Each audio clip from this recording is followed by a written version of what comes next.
Good morning. Thank you so much. Omniscience.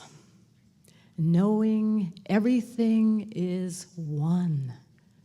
Omnipresence. Being everyone and everything and everywhere all at the same time. This is the message of near-death experiences. This is the message of pre-birth experiences. And this is who you really are at your deepest level, at the core of your being.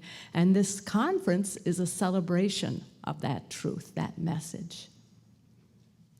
And we're also celebrating what happened in India on January 30th, 1874, when a wise seer named Swami Ramalingam left this physical world. At the time of his death, he did not leave behind a corpse. He did not leave any physical remains. All that his friends and family witnessed was a flash of pure light. He attained what is called the light body. And he demonstrated who he really was or is, who we really are.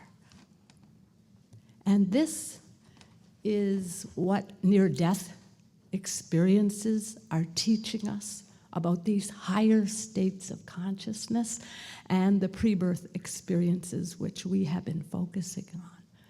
They are taking us to higher states of consciousness beyond the three common states that we were born experiencing: waking, sleeping, dreaming.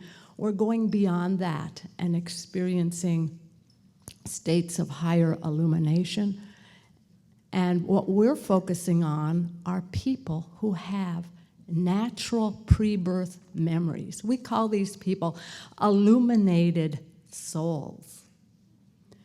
They have memory of being born. They have memory of being in mother's womb. They have memory of their biological conception, memory of their existence as pure soul. And these memories have been with them their entire life. They were not elicited through some outside therapy or regression hypnosis, although those are other ways that these memories can be accessed. But we decided to focus on these people who came in with these memories intact. So what can this taboo subject of pre-birth memories teach us about higher states of consciousness? What we're finding is that we're not learning anything new today. In fact, modern psychology has a long way to go to catch up with what the ancient psychologists and sages taught us, what they cognized in the past. And to begin with, in the Buddhist tradition, they talk about 4 levels of pre-birth consciousness. From someone who has 100% memory, while they're in the womb through the birth process and onward, they remember who they are, they remember why they were born, what they're coming to do in this earthly life. That was with them throughout the whole journey. And then we have gradations of that down to someone that has no memory of that. They recognize the person who has full conscious memory, full pre-birth memory, as a bodhisattva. A bodhisattva is someone who lives in the spirit of love, compassion, patience, generosity. And we can even go further back in history, even before the time of Buddha. And we find that this ancient sage, thousands of years before the Buddha, Maharishi Patanjali, who wrote the Yoga Sutras, and you might think, oh, Yoga Sutras, that's about doing some exercises, but there's only 2 or 3 verses in the whole text that have anything to do with physical exercise. He was a great psychologist who understood the human mind. He understood from abnormal levels of thinking to the highest, to the peak, so the full range of human expression. And in this particular text, which is considered the Bible of human consciousness, he speaks of pre-birth memories as being superpowers, super abilities, a sign of human excellence. So what we are finding by looking back in history, particularly the Eastern tradition of spirituality, is that pre-birth memories have been recognized as elevated states of consciousness. Whereas here in the West, we know very little, and we're starting to learn more, but we know very little about the journey of our soul. In fact, in the last 1,500 years, this subject has been considered something to fear, and there's been a lot of confusion and skepticism surrounding it. And we are part of the program to help change that whatever way we can by sharing the research we have done. And this morning we want to go into 3 different cosmic insights: the pre-birth experiences of the light, the oneness, and how to remember pre-birth. And these are people that we interviewed who have these natural memories. The second insight, memories of pre-birth planning and how to understand pre-birth planning from a higher perspective. And 3, spiritual amnesia of our origins and the secrets to remembering pre-birth.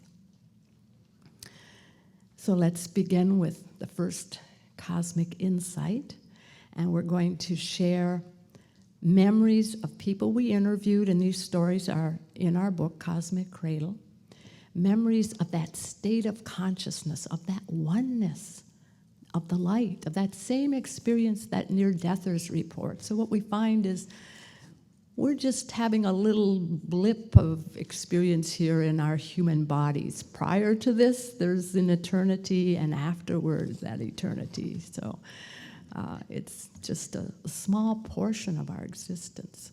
And as we listen to these memories, even if you don't have pre-birth memories, please imagine just for now that you are listening to your story. You are a soul waiting to be born on earth, and this is your journey.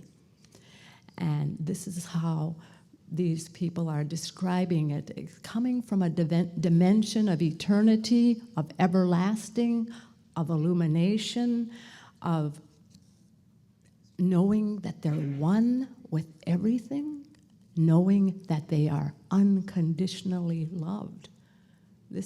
These are the beautiful memories that people have of life before birth. We'll begin with Lorenzo Caravella. And he also had 3 near-death experiences. So each time one of the people we interviewed has had a near-death experience, we may talk about a little bit or we may not, but we want to refer to that so that you realize they've also had that dimension of experience as well. Lorenzo describes his pre-birth experience as his senses all rolled up into one sense of being. He said, you don't really see, hear, taste, touch, yet everything exists for you. And it was an experience where he felt totally unattached, and everything was oneness, a unity. He also describes this vortex of creation, and that when he came into this incarnation, that he came in through this vortex. And in his 3 near-death experiences, he said he traveled the opposite way through that vortex. So he said it was like being born 3 times into the same body, and each lifetime was a huge transformation. And he preferred to use the word transmigration to describe the experience.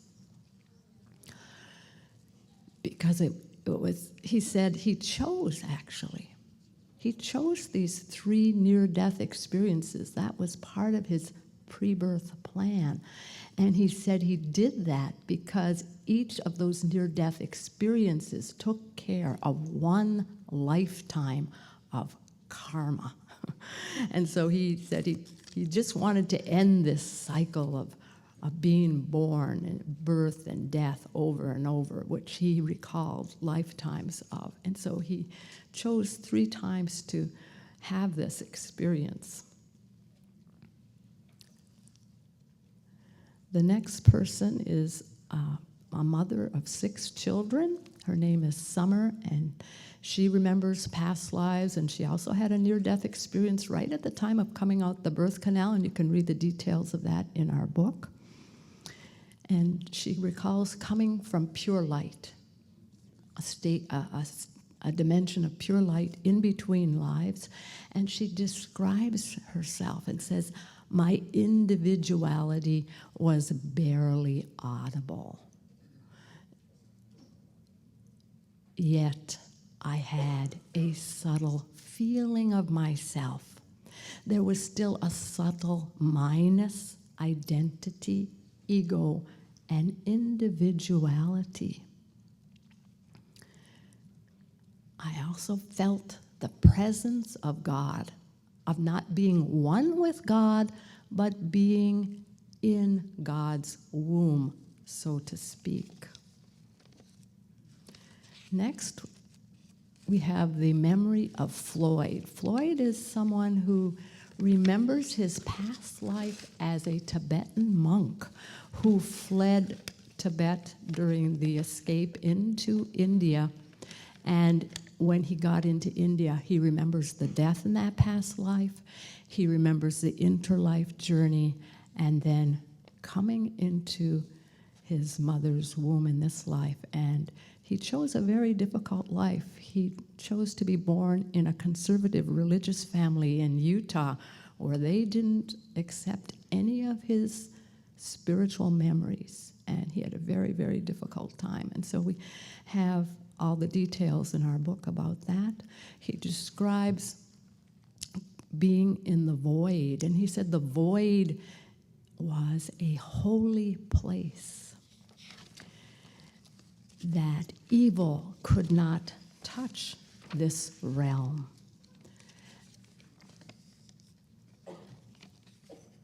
He was light and felt the light had an intelligence, an identity, and at one point, an uncontrollable emotion of gratitude just swept through him as he looked back. He was reviewing all of his past lives in this interlife period, and he said that all of his complexes, all of his worries meant nothing. They were nothing in comparison to this sense of belonging that he was experiencing, this sense of perfect unity. He said, the mysteries of life were revealed to me, yet it was too much to contain, as if it were a storehouse of knowledge and power, encompassing all points of time, space, knowledge, and a profound plan. Now let's go to India, and we have Prant, who remembers his past life. Actually, it was like in the 1600s in Europe, and he was a monk, a Christian monk.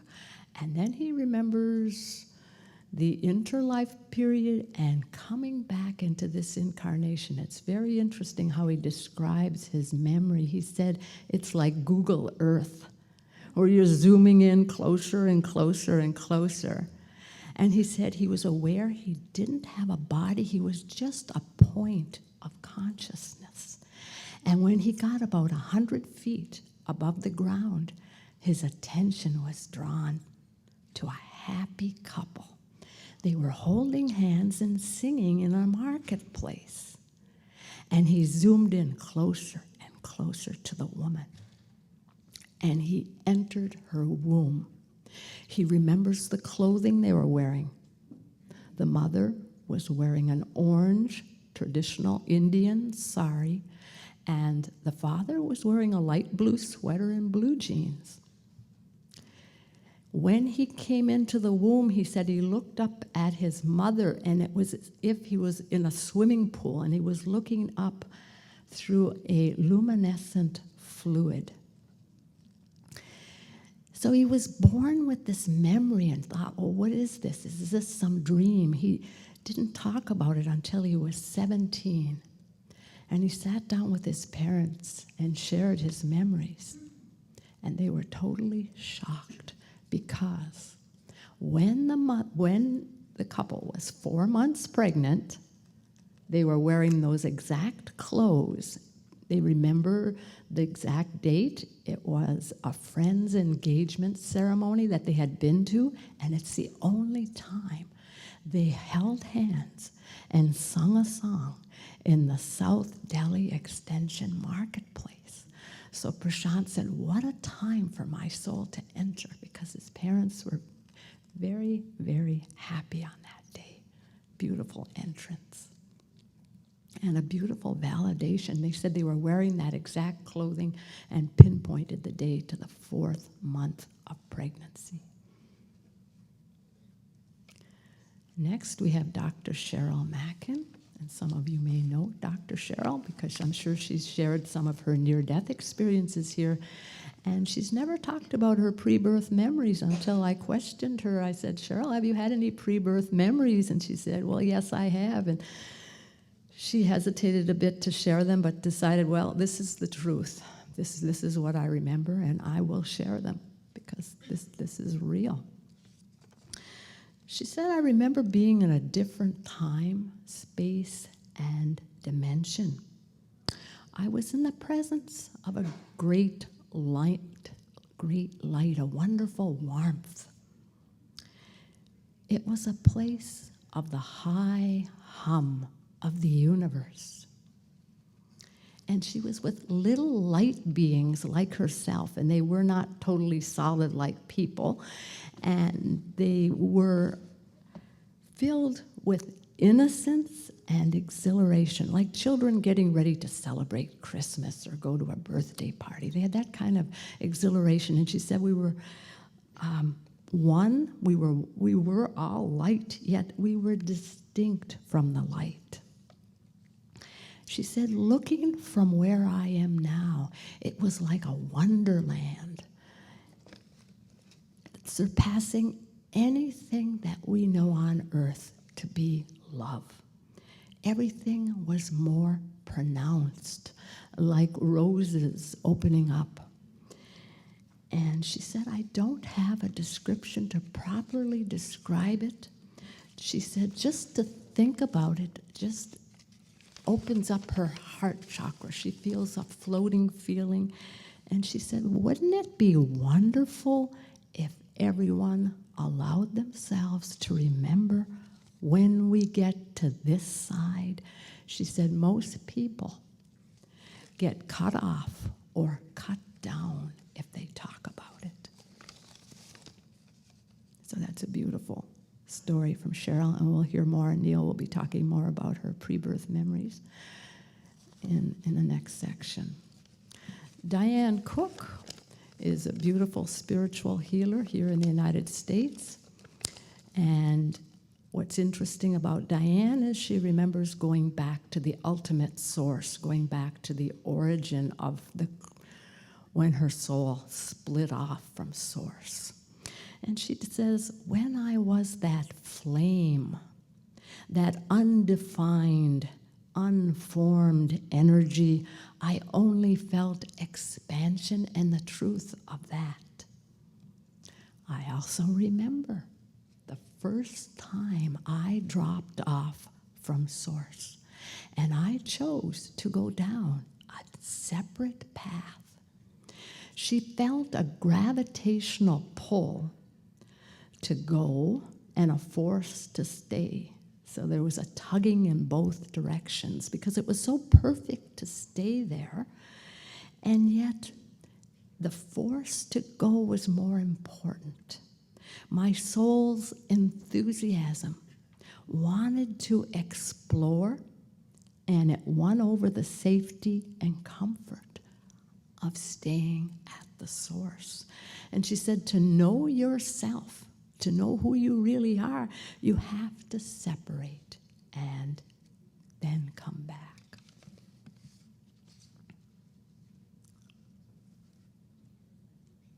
Next, we have Beverly Anderson. Beverly was born with pre-birth memories and past life memories. They were just kind of bubbling up in childhood. She would wake up in the morning and look in the mirror and see a white face and a white body and say, what is this? I'm used to being in a big dark body and male, and she couldn't relate. Or she would wake up in the morning in bed and say, well, where are the servants? Where's my breakfast? So she had remembered many glorious lifetimes. And her memory was brought to a complete fruition through a near-death experience at the age of 8. So she had some memories, but at the age of 8, she was riding a horse, galloping, and thrown off the horse. Her head hit a rock, thrown off, and she was in the hospital in a coma for 3 days. During that NDE, she said, I saw all of my costumes. And Neil will talk about some of the costumes, some of the lifetimes.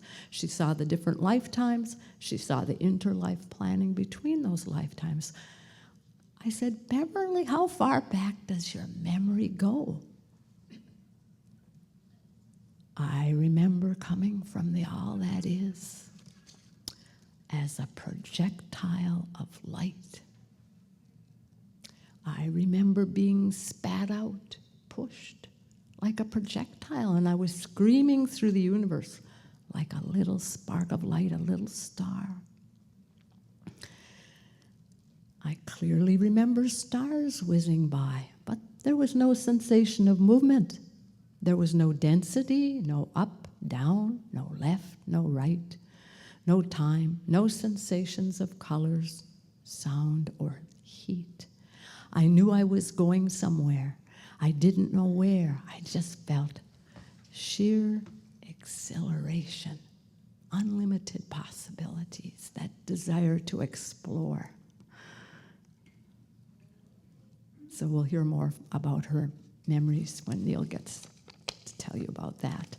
Now we go to the next pre-birth memory of Anelia Ben's. Anelia was born with many, many spiritual gifts.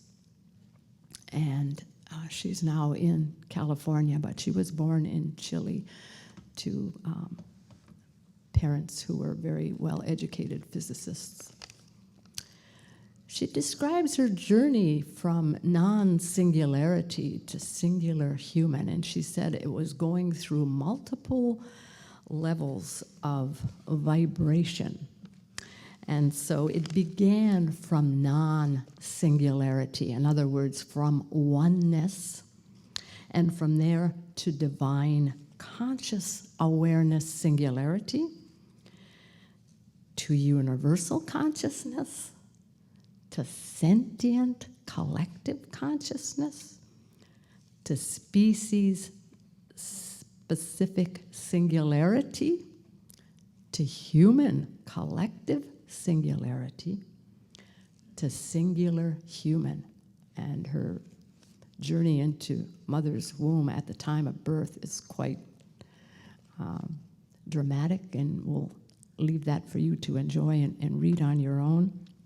She also said that she never identified with any of these vibratory levels as she came in, as they are all illusions. When we hear about these pre-birth memories, we might ask, well, I wish I had one of those memories. I wish I could remember myself as pure soul. And it's never too late. There's various ways we can have that memory activated. There's different ways that we can connect. And when I first encountered these pre-birth memories, when I first started interviewing and hearing them, they were not totally unfamiliar. They were not foreign to me, because at that time in my life, I had already been meditating many years and actually teaching a meditation technique for 18 years. So I was familiar with these higher states of consciousness, not in the context of pre-birth, of course, that was a new, but to have the experience during a particular meditation. And in meditation, one experiences transcending beyond the thoughts, beyond the thinking mind, to experience the pure soul state. And in some cases, people experience pure light.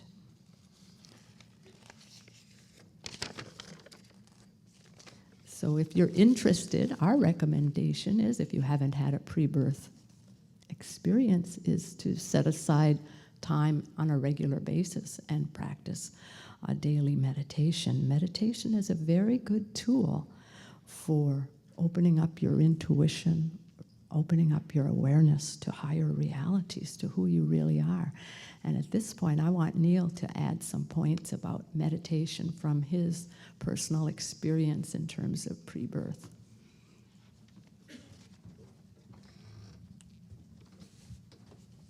Thank you very much. This has been a lifelong journey for Elizabeth and I. I began to have intense and spiritual awakenings before I ever started meditation at the age of 25, almost 45 years ago. Someone gave me a copy of Yogananda's autobiography of a yogi when I was in college, and reading it, I had many inner awakenings of living in the East and living in Tibet and India and seeing myself with dark hair and slanted eyes. And so I came out of it wondering, what am I doing in the West? Why am I living in a Christian family? So at the age of 25 in Austin, Texas, I learned transcendental meditation. My first experience, I went into an explosion of light. I realized I was pure light. Peace, bliss, silence. When I came out of that 20-minute meditation, I was speechless. I really didn't understand what had happened to me, except it was wonderful. It felt like it was really, really me. But in this particular meditation program, the emphasis wasn't on your inner experience. It was on daily practice. So over the years, Elizabeth and I practiced this meditation, and we've done a lot more than just transcendental meditation. But about 10 years ago, I also began to have a lot of past life experiences coming up very spontaneously. And as I was growing up, I was born right at the end of World War II. August 11th, 1945. And so every year on my birthday, my mother would remind me, with the dropping of the atomic bombs, I was born and the war ended. So a little over 10 years ago, I had an experience of my death at Hiroshima as a child, and wondering why my parents had failed to protect me from this horrible death. I did feel great forgiveness to not only my parents, to the people in the plane that flew over and dropped the bomb. I believe it was August 6, 1945. To the people who built the atomic bomb, to the United States government and the president that authorized the dropping of that bomb. I felt total forgiveness to all of those people. And it was a very good feeling of having that. I've had many recollections of past lives. I don't really care to dwell on it. I don't care to write about it. I really am not interested in talking about it because right here and now is the most important thing. So I've never been one to explore my past lives in any way, but things do pop up. So I've been kind of a closet mystic most of my life, and I don't talk about these things except to my wife and a few friends occasionally. So it's with this understanding of insights into other states of consciousness, participating in research and meditation, that when she approached me in 1989, and we weren't married at the time, about these experiences of pre-birth memories, I vibrated in bliss and ecstasy that this is something that she needed to write a book about. Of course, at the time, I didn't know I was going to get pulled into a 25-year research project. But I kept encouraging her to do that. And so finally, we joined forces, and I'm kind of the intuitive, mystical side that she would interview people, and I would instantly resonate in bliss and get more questions for her to ask people about. And so these people came to us. We found them. We didn't need to advertise. One of the individuals was a retired military intelligence officer named Rennie Biker in San Antonio, Texas. And let's see, is this the? Okay. He had a remarkable pre-birth memory, but he didn't know if it was true. He saw himself as a soul in a robe with a group of guides and souls looking down through a portal like Googling Earth. And he was shown 3 sets of parents that he could, one of which he could choose, but whichever one he chose, his life path would be different. The first 2 sets of parents, he would be born into wealth and a fairly cushy life. You could say life would be kind of like a bed of roses. But then the third couple was different. He was told life would be filled with trials and tribulations, and it would be difficult to meet God's test. So he asked this guide with him, well, will my reward at the end of that life be the greatest? And he was told by the guide, yes, but that's your choice. Well, I think that's the couple I want. And the guide asked him again, are you sure you want that third couple? Yes. And again, are you sure? At that point, he jumped into this portal, and he came down through this candy cane-like vortex tunnel, and then he's a little boy. And at the age of 7, one of his questions to his mother was I placed with you and Dad in a car? And his mother said, now, Rennie, we don't talk about bad things like that. So he didn't know if this was really true or not. Was it just an imagination or a memory? So at the age of 25, he was very puzzled by this videotape going in his mind all the time. Is it true that I had this pre-birth memory? He didn't know what it was. He was in a very conservative Christian family. He wasn't told about this, and he was not encouraged to talk about it. So at the age of 25, he flies home, and he wants to confront his parents. How was I conceived in 1929? And his parents say, we don't remember. What if I supply the details? Was it in the front seat of that 1918 Overland sedan? This is a 1918 Overland sedan. And the mother had been described as turning around before they had sexual intercourse and looking in the back seat because his little sister was there. I don't know, she was about 3 or 4 years of age at the time, and she was sound asleep. And this was out in that rural area near San Antonio, Texas, so nobody was around, obviously. So his parents confirmed, yes, we are pretty certain that you were conceived in the front seat of that car. We don't know how you can possibly understand or remember this. His parents were baffled. Our parents usually do not tell us how any of us are conceived. But that was a confirmation to Rennie that his pre-birth memory was true and that he chose a life with a lot of difficulties, near-death experiences and surgery. He lost children. He lost 2 of his 3 wives. Many, many tragedies. But he knew that he had chosen all of this. So we're just kind of summarizing this a little bit because there was so much to talk about. He had another validation, and that is when he was in surgery in the 1990s, when he'd already had a lot of difficulties, and he realized that, well, if I chose these difficulties, then I'm 10 steps ahead of most people, because I agreed to go through this. So I am not a victim. This is not an accident. There's a purpose to this. So he always maintained a sense of humor. And one of his difficulties was a near-death experience. He had open heart surgery.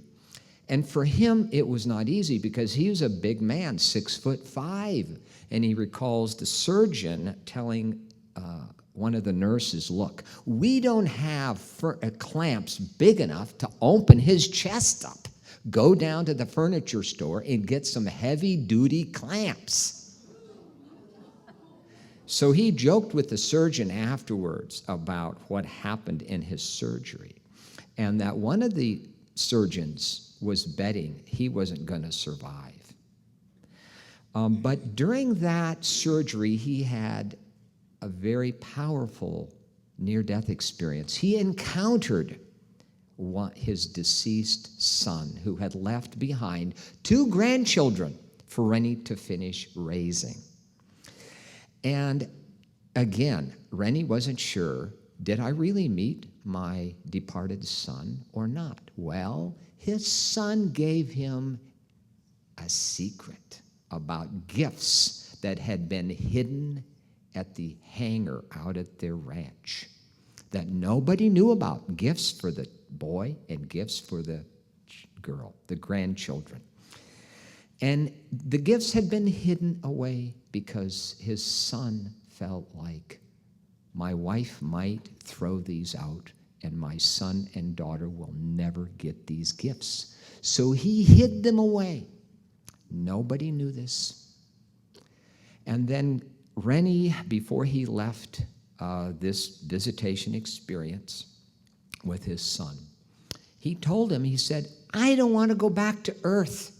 He said, life down there means less than a burnt cigarette. He didn't want to go back. And his son said, Dad, you have to go back because you still have a body. I don't. I can't go back for the children. You agreed to that. And so he said, when you pass over here, I will be waiting to greet you. So when Rennie was home and he was recovering, he finally got out of bed within a few days and he staggered out to the hangar. Now realize this man had flown for nearly 50 years of his life. We believe he was a reincarnated German fighter pilot from World War I. We're not sure who, but he had memories of flying these biplanes in a war and being shot down. And he had German ancestry. And at the age of around 15, he couldn't resist flying. And he went into the Air Force at an early age. And he didn't participate in any combat. He was in military intelligence, but he flew for 50 years of his life, and he set many records. So when he went out to that airplane hangar, his wife was following him, wondering, is he going to fly? He just had heart surgery. He did later on. Anyway, he found the box, and he found that there was a gift for the grandson, which was a train set, and there was a gift of German dolls for the girl, for his granddaughter. So, and there was a message in there to him from his departed son who had died a number of years earlier. So he proved to himself that his meeting of his son in his near-death experience was real. It was a validation. And he had many validations in his life. But anyway, another interesting case that we encountered is a young woman who's about 30 years of age named Elizabeth here in California. She told her mother at around the age of 2, "Mommy, I was in your tummy twice in this lifetime." And what happened is she recalled a miscarriage that had happened a few years earlier. And she told her mother, "I was in your tummy twice. The first time I went down the drain, and the second time I came out like a zipper." So what happened in the first case was the parents had a horrible argument about whether the little boy in the womb would be circumcised, and the mother said, "Absolutely not. Over my dead body will my boy be circumcised." And the father said, "Well, I don't want a boy that looks weird in the boy's locker room growing up. Yes, he will be circumcised." The next morning, the miscarriage happened. So Elizabeth's soul said, "Look, I need these parents to stay together, not divorce." So she terminated the pregnancy, and then she came back as a girl a few years later. And she had different choices that she was shown of parents. And again, she wanted these two parents for certain energetic reasons, and that these parents were her A++ choices. There were other choices, and she met a formless form when she was in between waiting to determine, am I going to try to reincarnate with these parents or some other parents? So she went back into the same parents. But this time she's a girl. And then 6 hours into the labor, she said that she made the conscious decision to flip and to go breach. And her mother had been planning the first child would be a natural birth. Didn't happen. Elizabeth was in control, complete control. So anyway, that was a very interesting story because her mother realized why the miscarriage had occurred, and that it was not her fault. It was not the father's fault. That's the way things happen. But she made, this girl made a choice, has a soul to come back, but to be a girl instead of a boy. So why do our souls leave the higher world for a difficult life? We don't have as much time left as we thought, but Cheryl Mackin is one of the cases that we found out about. And she said that there's a whole different side of choosing from the higher realm compared to what happens once you're in the body. And she was looking down, like Googling Earth, and what she was shown is that she could be born into a family that wouldn't love her. And she said, that's an exciting experiment, okay, that she could participate in. And maybe I could turn that around. Maybe I could flip it. So she chose to be born into a very difficult family birth circumstance, very difficult. And yet she smiles today. She talks about it with great humor. And that story is in that book. She said that from this earthly side, though, she never would have chosen that family down on this level. But it was from a higher level that that choice was made. Beverly Anderson is another one. She in a nutshell, chose a very difficult life as an Appalachian woman and mother in the Civil War, and had a group of 4 children, and her husband abandoned her. She watched the children die, or a few of them escaped and grew up. But she starved to death at the age of 42. And she had lived a series of lives where a lot of things were given to her, but she had done some abuse of others. And she needed to learn gratitude for her life.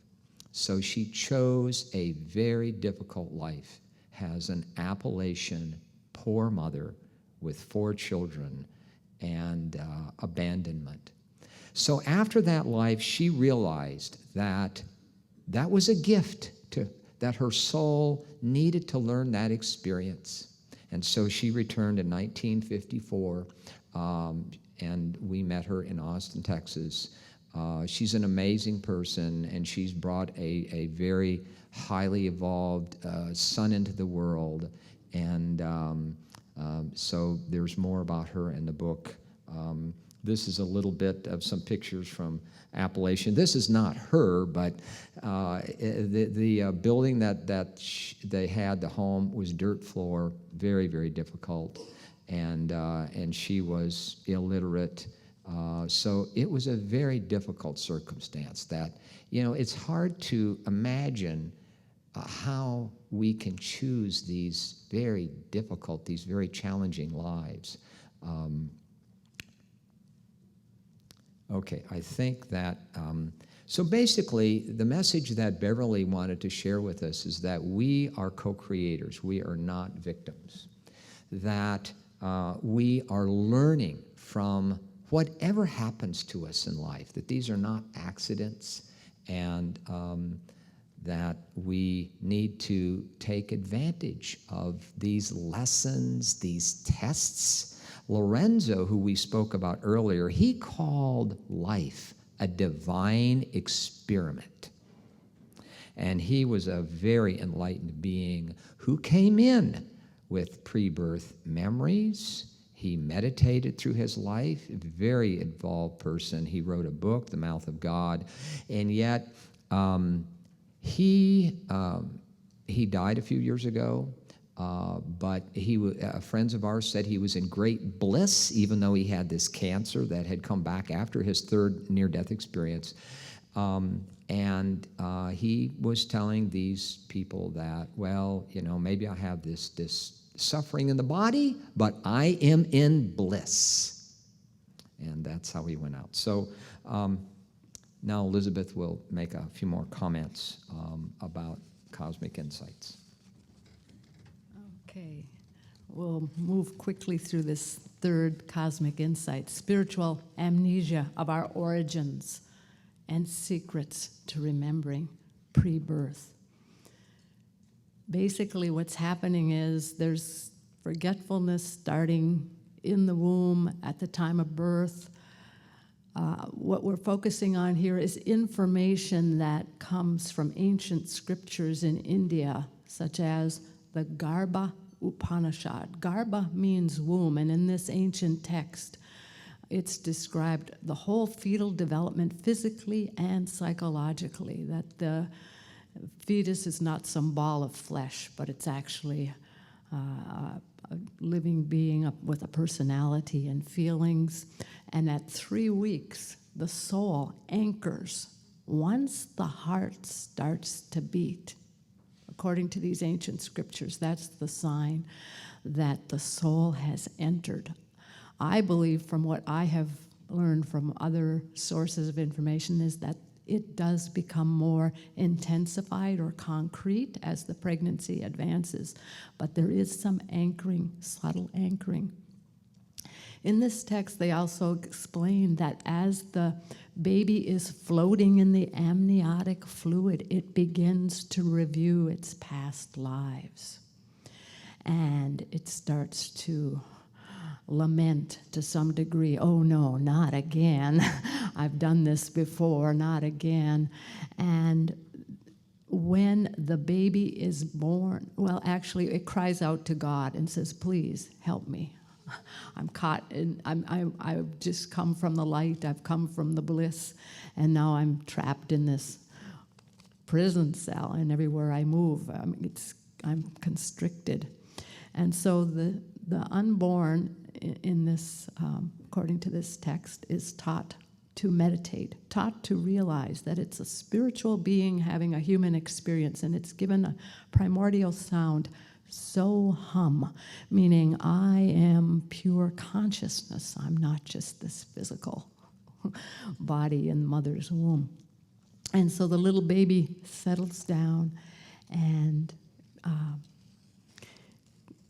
relaxes, and at the time of birth, unfortunately, the whole thing flips around. In the trauma of the birth, we find the baby is not saying so hum, it's saying kwa, kwa, or ko hum, which in Sanskrit means who am I? Who am I? It forgets and starts identifying with all of our aspects of ourself. I am male, I am female, I'm a teacher, I'm a mother, I'm a father, all the different roles and characteristics.